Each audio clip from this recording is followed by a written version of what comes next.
everyone, welcome back to the WebToTech YouTube channel. Today for this video of WebToTech, I will be showing you how to turn off text-to-speech on Discord. So first of all, open a browser on your PC or in your laptop, then click open new tab.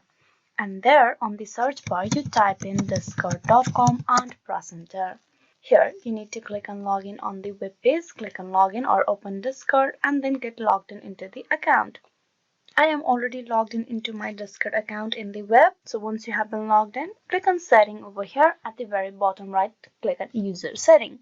This will direct you to the user setting page. Now here on this page of user setting, you need to choose the accessibility in app setting. Click that.